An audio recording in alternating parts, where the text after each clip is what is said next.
Good afternoon, everyone. We are in this fresh episode of the Property Show. And we are in this panel, we are having Mr. Rajat Mohan. He's the senior partner of AMRG. He's a well-known GST expert and has expertise in real estate matters. Then we are having Mr. Vishal Gupta. He's the managing director of Ashiana Housing. He has projects in Gurgaon, Neemrana, Bhiwadi, and other areas as well. We are having Mr. Manoj Lodha as well with us. Mr. Manoj Lodha is a former president of Naredco Karnataka.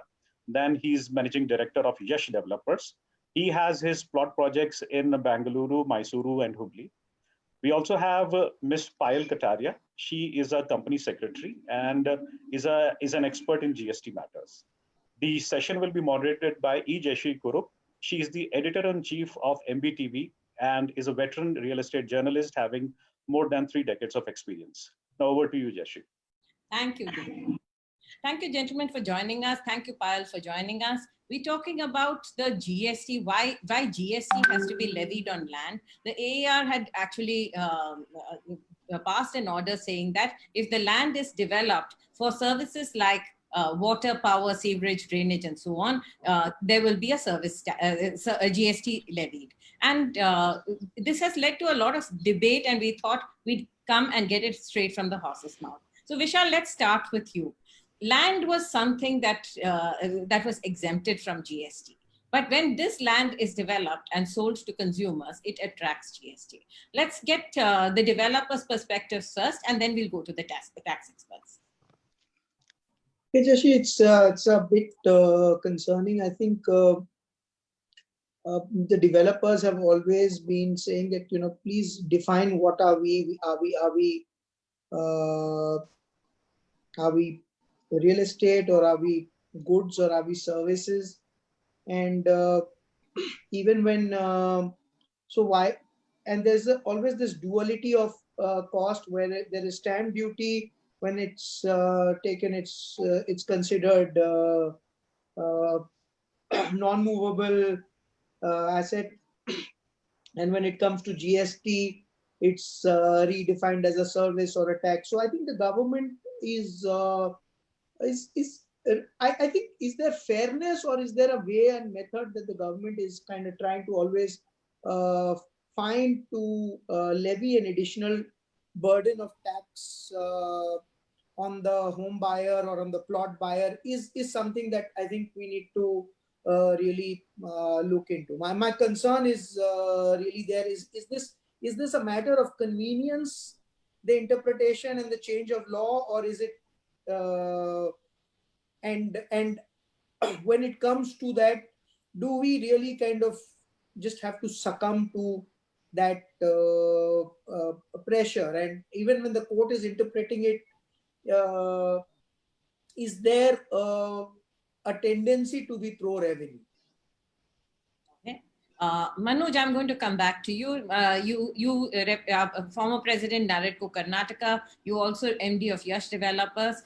You're from Karnataka. You have projects in Bengaluru and Hubli and so on. So you are in the plots business, right? Let's get your perspective on, should the services on land be taxed? Well, if anybody goes to the authority of advanced ruling, there's absolutely no chance that you would get a judgment which is not in favor of the revenue. So you'll always get something pro revenue, and you will get taxed anyways. But this particular judgment or the advanced ruling is got some nimble points, which my fellow panelists will definitely point out in the due course. So they talk about a super built-up area. There's no concept of super built-up area for a plot project, which is most important. And even if you consider that we sell on the super built-up area, then what aspect or how do you accrue the cost arrived? There are different aspects to a plot development project. Either you own the land, you do a joint venture. In joint venture, you do a revenue share, you do a area share. All these three major aspects, and then there's a house building cooperative society which does a collective buy purchase schemes. So broadly, these four aspects, in each one we have to sit and analyze, and where we really stand with the projects, and is it really applicable or not? And of course, this is being challenged in the High Court. And again, I mean, most of you would know, but I would, the cost of repetition in Karnataka, we've had a AR in the case of marquee spaces for a revenue share part, which again, they said whatever revenue share that the joint the development partner gets is his consideration, which is subject to tax. again, that is being challenged in the High Court, so which we believe will definitely get struck down, and there's no question of any tax on the land transaction. That's the stand we have. Rajat, then if land, actually the question that is being debated is land taxable or non-taxable? If you service the land, I mean, just raw land is not, it does not come in the purview of GST. But the minute you do something to that land, it becomes, does it attract GST? Was that the spirit of the law from the beginning? So, Jayshree, if we, go back a step back and see what the Constitution of India says is the mother of all laws. The Constitution of India very clearly says that taxes on land should be, given to states. States has the entire jurisdiction to tax lands. Central government cannot tax it. For GST purposes, we have a special article 246 capital A, which states that in case of goods and services, tax could be implemented under GST, could be levied under GST.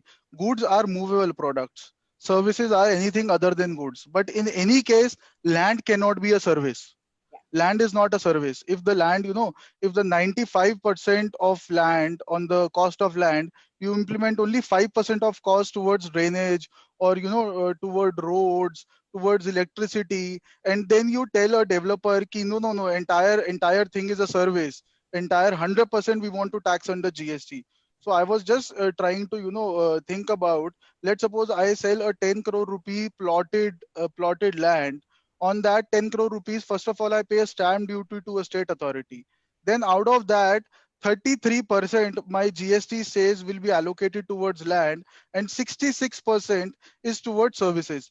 Then you say on 66%, meaning thereby on 6.6 crore rupees, I will again have to pay GST, meaning thereby 10 crores plus 6 crores. Almost on 16 crores of value, you are paying tax to one authority or the other, whereby your total consideration was meager 10 crore rupees. So this is a problem in law. I think the Constitution is very clear on land. There can be only one tax. There has to be through municipal taxes. State governments has to do it.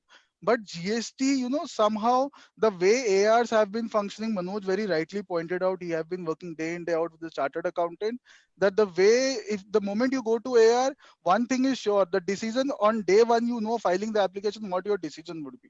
You are going to lose the case. I don't know why people are filing, whether consultants are filing or developers are filing. Manoj will never file any application in AR, I'm 100% sure. So they are losing all the cases. So they believe that this was to be taxed, but I don't think Constitution permits that. But for a developer going to High Court and going to Supreme Court, and fighting this case is very expensive. Yeah, absolutely. Expensive and time consuming. So time consuming also. We have a financial closures and project closures. We can't wait for the judgments to come and then plan the taxes. It's just irrational. Absolutely, because the taxes are to be paid on the raising of an invoice. Rightly said by. The moment you raise an invoice, you have to pay a tax. He cannot wait for 3 long years to get a judgment. Now, any notice that he gets, it's to be paid by a developer. He cannot go back to his customer saying, please pay. Yeah, you wanted to say something. Payal, yeah. So definitely, whenever there is a question of. Go on. Yeah. GST on land, then definitely. Yeah. Should I speak? Yes, please. Yeah. So, of course, whenever there is a question of taxing land under the GST, of course, the mother of all law, that's the Constitution, it, of course, do not permit actually the taxing the land, because it is under the jurisdiction of definitely in the state. You are paying stamp duty on a particular transaction, then how you can tax it under the GST? This is another question I would like to ask. If, for example, my land value, or I'm paying a stamp duty on 1 crore rupees, then it means I have fully paid a tax under the state jurisdiction. Then how on that amount you can charge GST on me? So this is the one fundamental thing which I think even the state will not agree. If you ask them that this point is not under jurisdiction, I think there should be the fight among the state and the center also, that how you can say that this part belongs to the GST. So the whole amount actually belongs to that stamp duty part. So it means we have to make us very much clear that this whole transaction is with respect to the land and we are paying for the land. Absolutely. And actually, the GST had called out that there would be abatement on land. So now coming back and saying that you're paying, providing services on land, raw land doesn't make sense. It wasn't a question of raw land; it was on real estate, and real estate was divided into land and built up, and that's how the spirit of the law had started with. So this change has come in an AR in one state. Is it applicable across states now? Is that how it works? So ideally, the way GST law has been framed, the moment a person gets an AR ruling, it is specific to that individual. So that ruling would be applicable only to that developer and only to his relevant tax officer only. But you mark my points. In a few months back, there was a judgment that GST is to be made applicable on the director remuneration so paid. This was a Rajasthan AR ruling. The moment it was passed, there was nationwide, there was circulars, there was notices to taxpayers saying that give me the details of your remuneration, I have to charge GST.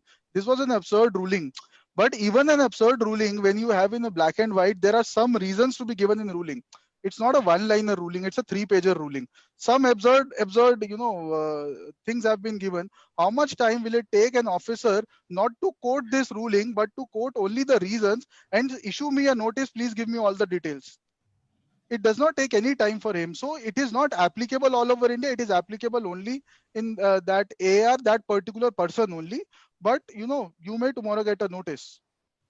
And that is this year. So what is the real estate body doing? Manoj, what is the real estate body doing so that you can raise this and make sure that you don't get tax receipts from tomorrow? Right or not, we're trying to understand the judgment first. That itself, we're not able to understand, because they have cited Nane Construction's Supreme Court judgment in that, which is a completely different scenario to what the assessee in this case has represented. Now, Nane Construction is a collective investment scheme where you collect deposits from the public, then buy land, get the approvals, then sell a developed plot. In this case, it's a developer who has his own land already. He's developing it and selling it. There's no way both the transactions are the same. There's no identical transaction, or you can't substitute one for other. So what citations are given to what judgments have come out, it's still difficult to comprehend. And what are we doing about it? As Rajat said, it's not applicable, but it's a very wrong precedence. We are representing, trying to really understand first. We have a legal cell which will represent on this case. Okay. Vishal, what about the in Haryana, in Rajasthan, where you operate? What are you guys doing here? Have you taken cognizance of this? So, Jashi, I think it's a very recent ruling. I don't think the developer body has made up its mind clearly on the next step.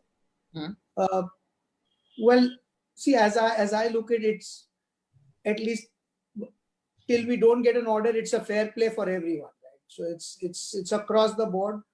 Now, whether the buyer will bear it or the developer will bear it is a market driven force. At the end of the day, there is so much somebody is willing to pay for it or not willing to pay. So it's an end cost that is always determined. So normally, when we talk to tax people, they'll talk, oh, why are you bothered? It's a pass through. But that's not how it really works, because there is a paying capability of every person, and I think I'm just disappointed. That's all. I mean, I really don't have a lot to say in this matter. It does not seem. I think there's a huge there's trust deficit against the development fraternity. There is the general hunger for being pro-revenue. I don't think the environment that the government is creating is one of trust and dependability. Whether and it's nice to hear things, but when we actually experience it on ground, there is no confidence boosting effort that we as a developer fraternity feel to be getting from the government. And I think is it going to hurt a large part of the industry, and real estate being such a large job creator? Is there going to be a big impact? I think, more than the tax itself, the messaging that we are sending out into the system is something which is very frightening. And specifically look at a lot of people, Rajat talked about it, people who have sold plots and suddenly now there's a retrospective impact on tax, and there's going to be a huge amount of hue and cry between the developer and the end user. Both have their points. The end user is saying, I didn't budget this, and so is the developer saying, I mean, this is going to go out of my profitability. I don't even have that kind of margin today. So what's the balance? How do we deal with such ambiguity? And how do you do business in this kind of an environment is going to be the concern. So my underlying concern with orders like this is really the ease of doing business that the government is really talking about. Are we really walking the talk? Also, let's look at it like this. Real estate, everyone, you've seen two big bankers saying that real estate must drop prices and sell their stock. There have been two government ministers who have said drop the prices and finish selling your stock. But the reality on the ground also is that real estate, is it heavily overtaxed? Payal, what do you think? In terms of taxes, 20 to 35% is actually the taxation component of real estate prices? Yes, of course, because one of the things that ITC has been taken away from the real estate, that is the big slab actually, and then finally you are making the things very much complicated, and then of course then the person is bearing a stamp duty on the land, so it means the composition of 2 or 3 things is here, and moreover you have taken the ITC from them, and that is I think the big blow on them. So that's why the rates they are increasing, and moreover this property which is we known as the roti, kapda and makan, these are the 3 essential things, and the makan is very essential type of thing, and you are again and again making the things complicating, and then increasing the pricing, or in fact making it more complicated. That's the main question. So definitely things should be done to make it ease, because as rightly said by Mr. Vishal, that this is the second largest employment generator in the whole country, and the huge chunk or the pie of GDP growth is actually by the real estate. And I think it should be equally taken as an essential, in fact a very, very essential thing in the country. And from that point of view, there should not be the burden on the real estate actually, and things should be done further in this direction. Yeah, but when we say things should be done, I think we can debate in webinars like this, but I think what we would like is how can this be taken forward? Rajat, I'm going to bring the same question back to you. Is real estate heavily overtaxed? And if so, if prices have to come down, don't you have to actually ease the tax burden on the people?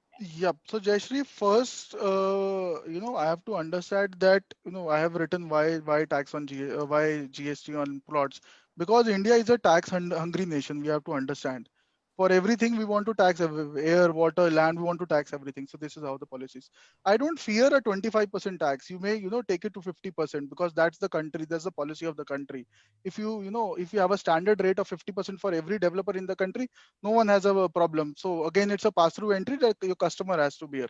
So this is the one thing. But the problem is when you have such rulings, whereby Mr. A, who is a developer, who thought a tax is not applicable at all. After 3 years, he comes to know, the tax was applicable. And mark my words, from July 17 to, March 18, the rate of tax on industry was 12% to 18%. When you ask a developer to pay 12% to 18% of your top line, he'll say it is much more than the value that I have added. So it does not make so. Is industry heavily taxed? Even if you reduce the tax to 1%, 5%, people will say I am heavily taxed. No one wants to pay the tax. The idea is there a policy, or any Tom, Dick and Harry can come and serve me a notice, please pay 20 crore rupees or pay me so much. Otherwise, I'll do this, do that to you. So that is a problem that India is going on. 25, 30%, yes, it is being taxed. Yeah. Okay. Now, Vishal, let's assume that this tax goes through. What does this mean for the consumer? If I'm buying a plot of land, what does this mean for me? Jayashree, I mentioned earlier, I think we don't know who's going to be paying it, either the developer or the end user. But ultimately, or the landowner. So the property prices are going to be a subset of the cost is going to be a subset of demand and supply. So ultimately the pricing, over a period of time, it will get priced in. So the burden ultimately will come to the end user. Can we estimate? But in between it, for the short term, it could be it may have to be borne by the developer as well. But I come back to the point again. I think Rajat is also bringing that point, is that it is this inconsistency which is causing more harm and concern, and the amount of time that gets sucked in. Why are we not being able to focus on efficiency? Why can't we be a low cost producer of goods like China? Why can't we compete in that environment? Because we have to spend so much time and energy in non-productive work. And it's we all have so much, we only have so much time. Yeah. And this non-productive work, the biggest problem is the trust deficit. We have a couple of bad experiences and we paint the entire industry with the same brush. It costs us heavily. In fact, the guys who do all the mischief are gone. It's the guys who are not doing anything are facing all the music. And it's an unpredictable business, right? When taxes come in midstream, it becomes an unpredictable business. Absolutely. And that is the big challenge. And it is also going to be the reason why, see, and the moment you make business more complicated, who are the guys who are going to come in? Yes. Are the straightforward, well-meaning guys going to be in business? Yeah. Or are you going to attract people who can manage the system? So it's a very vicious circle that you would put yourself into by complicating doing business.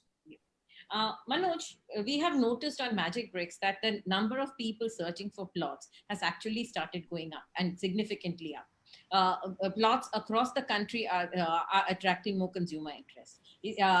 In such a scenario, if such a ruling comes, do you think that it will impact the consumers' interest in plots? See, we are businessmen, so we only know how to plan a project, execute and implement a project, come out of the project. We are not ready for surprises. So tomorrow, one fine day, I'm saying GST came in 2017, and if this is retrospective, if my understanding is right, if not prospective, and then if my financial closures of all my projects are done, 5-7 projects which I've completed, and if I am saying tomorrow morning you get a notice for 7 projects of which I've done everything, my tax planning and my clearing my tax dues and everything, and if I am levied a penalty, now who's going to foot the bill? Already we are in a situation where we're talking about return on investment, because we get what we've invested back, we're happy today. That's the scenario we are in. So this we don't like being surprises, and we're not good people to interpret the English language the way the statutes look at. We don't even understand the English language in their interpretation. We just give a plain reading and get make our own interpretations, probably take legal advice. So all these surprises don't augur well for the business in any ways. And if we know, as Rajat said, if we know my tax is going to be 10, 20, 50, 100, whatever percentage, we plan for it. Either we do business or we don't do business. That is fine.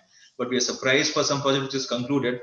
Nobody can plan for it. So I remember when Airtel said we can compete with any other player, but not Jio, because Jio is giving everything free. So when something is free, what do you compete with? When everything is over, what do you really do next? So surprises don't augur well at all, is my case. Demand is there, but uncertainty is equally there, and we can't go back to consumer and say, to a consumer with a completed transaction, I cannot go back at all. He doesn't care. For one whose transaction is pending, I have to subsume the cost. For a fresh transaction, he will not buy because it's expensive. So where do I stand is anybody's guess. That's all. A grim picture. Actually, I'm going to bring this back to Rajat. There's one of the consumers who's written, my uncle who has dues of 10 lakh to Ghaziabad Development Authority for the house he possessed 20 years back, applied for a one-time settlement scheme. There, the GDA is charging him GST. Is it legal? This is the kind of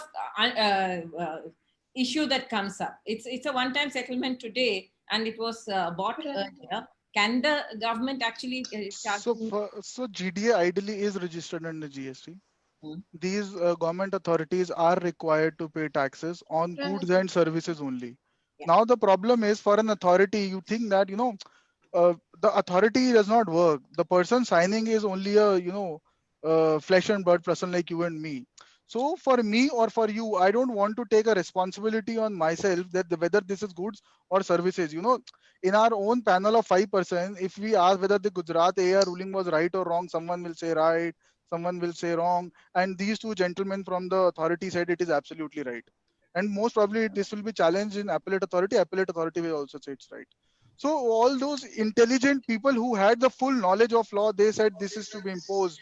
I am saying not to be imposed. For the moment I go into an officer of GDA, why will I like to say that this is not taxable? And then someone from CAG points out, Comptroller Auditor General, that this was taxable. Why didn't your officer didn't tax it? So they find it very easy to issue an invoice for 1 lakh rupees or 10 lakh rupees plus 18% GST. So it's only a matter of convenience. They don't even go to ARs. They themselves are ARs, and they decide, let's tax them. Let's see what is to happen. Okay, I'm going to actually take a quick round of these things from you, feedback from you. With an order like this, what is the next step? Rajat, what would you suggest that the builders should do? So builders should take very strong action against this. I think they should so they cannot go against this order because this order was not given in for them, but they should immediately approach the GST council or the GST officers, the state GST officer. We have a commissioner in every state, and tell them, look boss, this is the ruling, but this ruling is wrong because of these reasons, and don't issue any notices to developers of their area, their jurisdiction, the regional associations that we have or the national associations we have. I suppose FICCI, SOCHAM also have a role to play, whereby these things should be brought into the notice of especially GST policy wing immediately.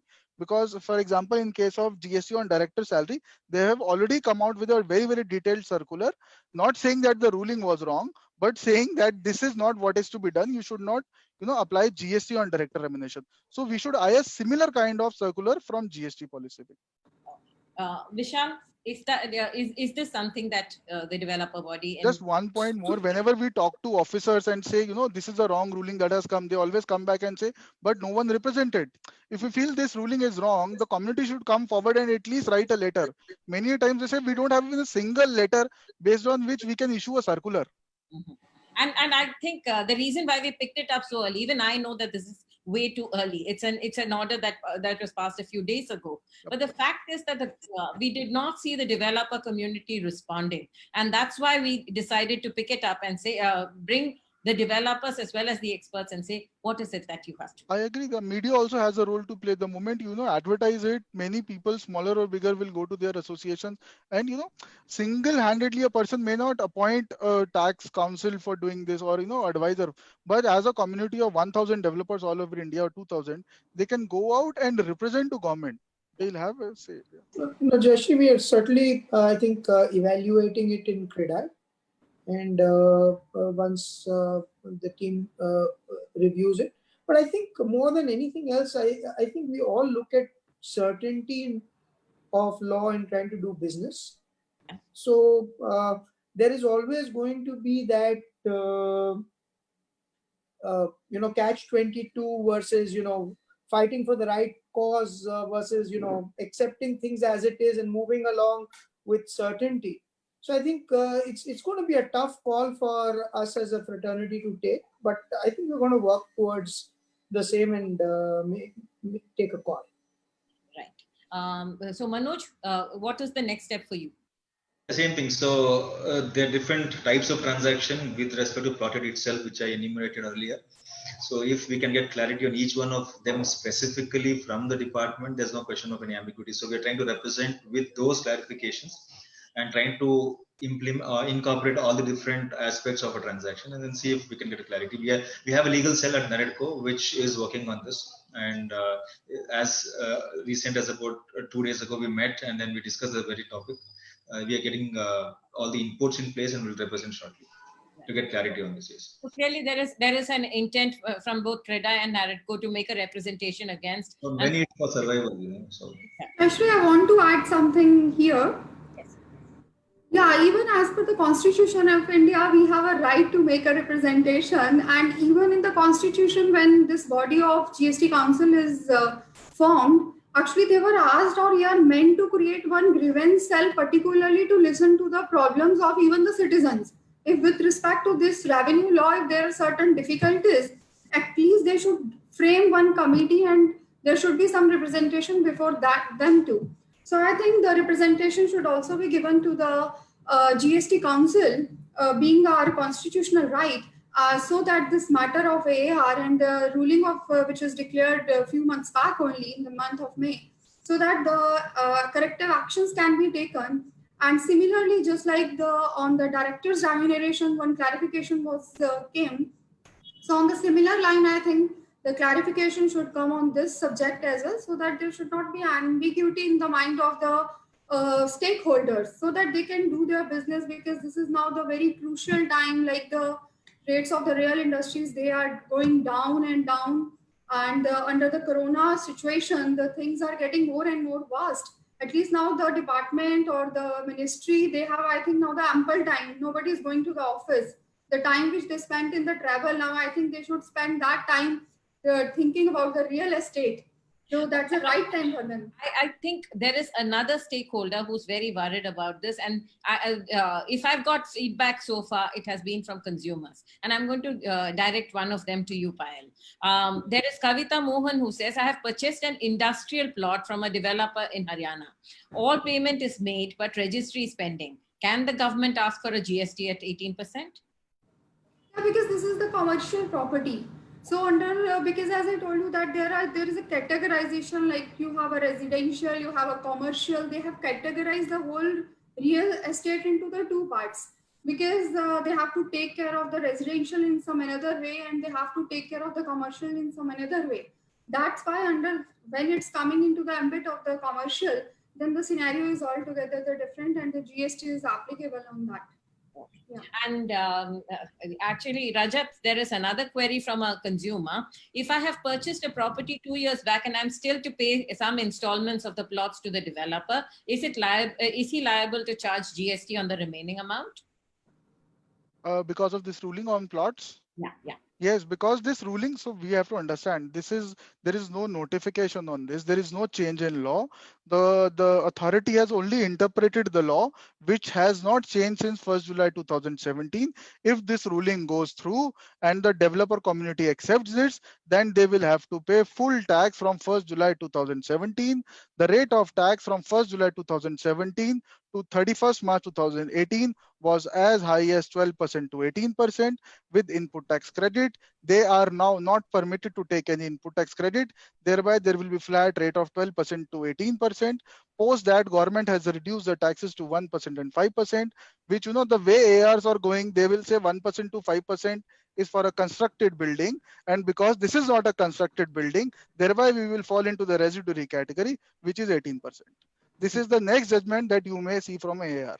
But this, they call it to be a construction of a complex building for sale. Yes, they are, as of now there. But I'm just, predicting if you go out with if you go to authority with the, question mark this, that what would be the rate of tax, there is a 90% chance that rate of tax will be 18%.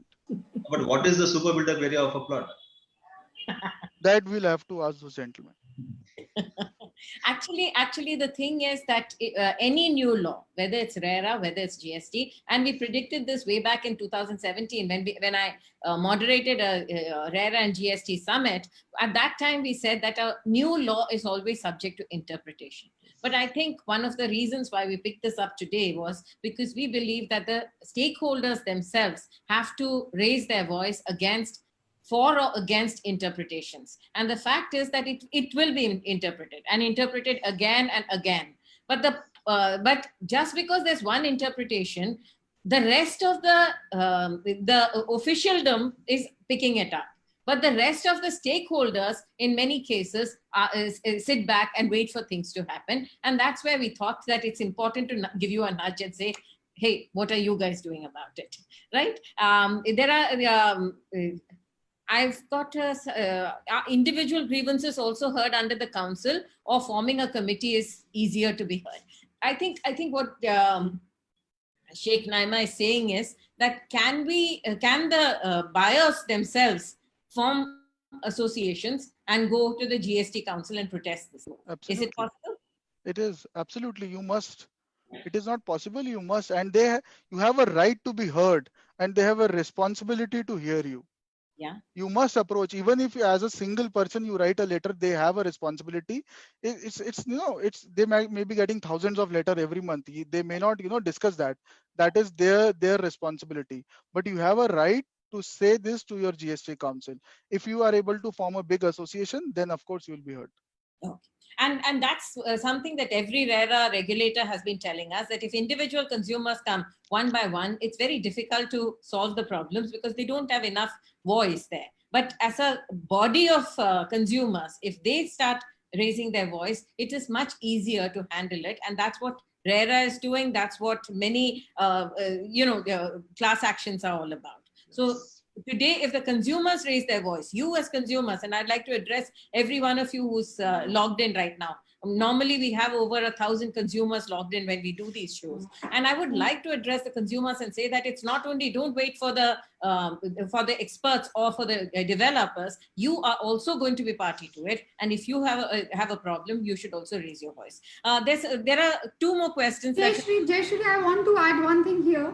Yeah. Like the individual must realize that we have a constitutional rights, and every individual is very powerful if we read the Constitution of India. So if all the individuals are getting together, then you can just see the strength they will get if they are together, and together they are using the constitutional rights, and definitely they can speak to the GST council and they can take their matter before them, and together they can do miracles, I think. But actually here, the thing is what Vishal has said. You have ultimately only so much time. You're fighting to get your houses. You're fighting to reduce the taxes. You're fighting for civic amenities to come in. And now you're fighting for something that the GST never intended, that land should be taxed. And which means that at the end of the day, whether you are a builder, a buyer, expert in the field, what you're doing is actually fighting innumerable battles, post-dated, pre-dated, on the fly. You are actually fighting these battles. And Jayashree, I would also like to add here, judgments like this also create a lot of discomfort between the buyer and the developer. Absolutely. Because these kind of retrospective, so it's an interpretation which Rajat clearly pointed out, but it's a 3-year too late an interpretation. Yeah. We had filed an advance ruling. It took 2 years to give that advance ruling, and they gave the advance ruling on a back date. I mean, that has happened. Now, these kind of things are going to, and they create so much bad blood between the developer and the buyer. Yeah. It is creating lot of unrequired stress and tension in the system. So I think post RERA, the consumer doesn't really have to fight for all that he's been promised, because those who are in business or doing multiple projects really get what is promised. But it's difficult to convince a customer. That's a different aspect. But whatever is promised on paper gets delivered. Otherwise, you really can't survive with all the laws against you, stacked up against you. You have a Consumer Protection Act, you have RERA, everything else against you. So you better deliver and deliver well.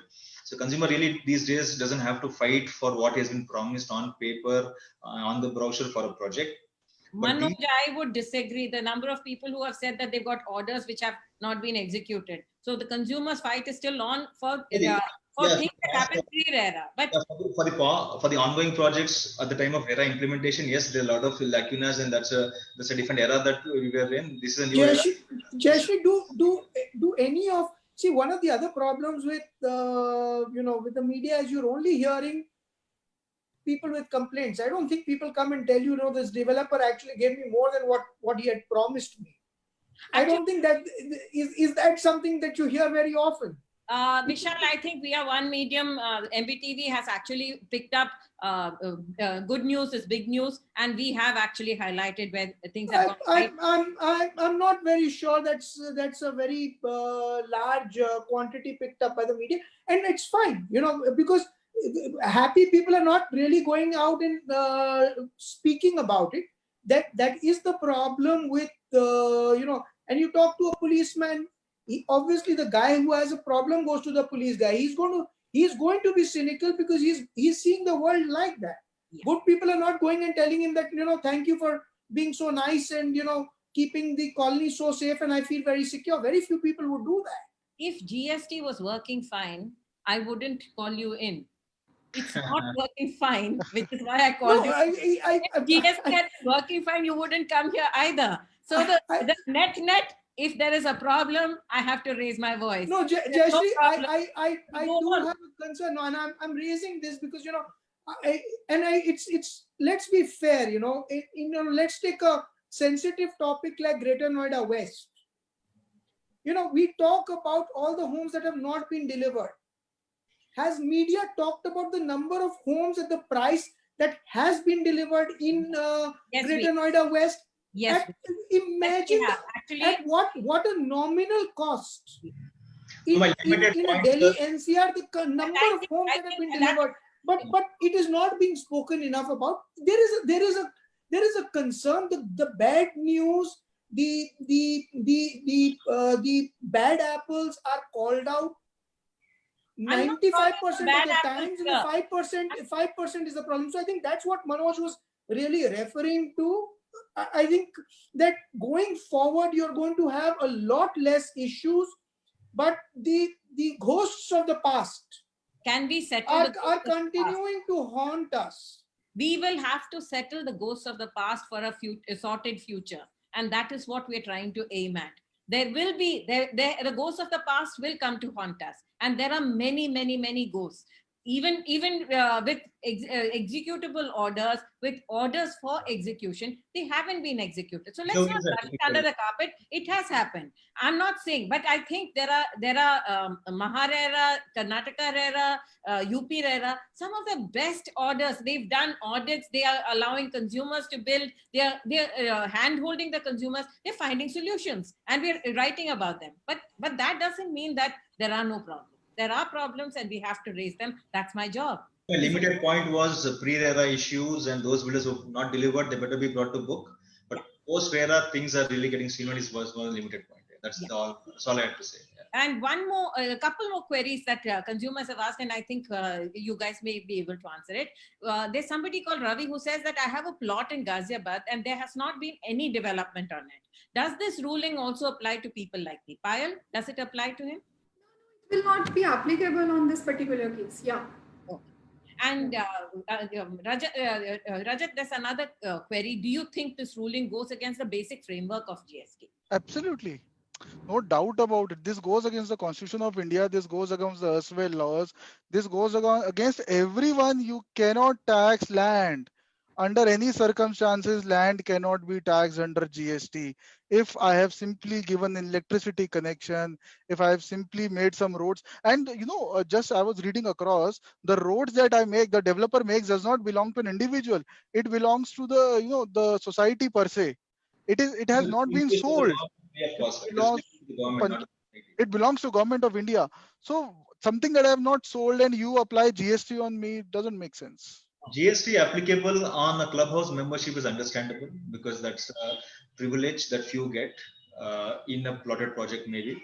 But the basic sanitary water, you can't even build a house without sanitary water or electricity. So these are basics without which is not sellable in the first place. And it's a legal requirement for me to do it. It's not something which I'm adding on. It's not something which is a value addition in my view. And that's why I'm going to conclude this session. Thank you so much for joining me. The purpose of this show was to raise the flag. I think this issue is significant enough to raise the flag. What can people do? I think what both Rajat and Payal have actually told us is that whether you're a consumer, whether you're a developer, go and make your protest heard. Make it formally. Make sure that your voice is heard. And once your voice is heard, hammer it in, because this goes against the very basic constitution of India. Thank you so much for joining me. I'm Jayashree Kurup, and this is The Property Show. Thank you, Jayashree. Thanks for the opportunity. Thank you. Thank you.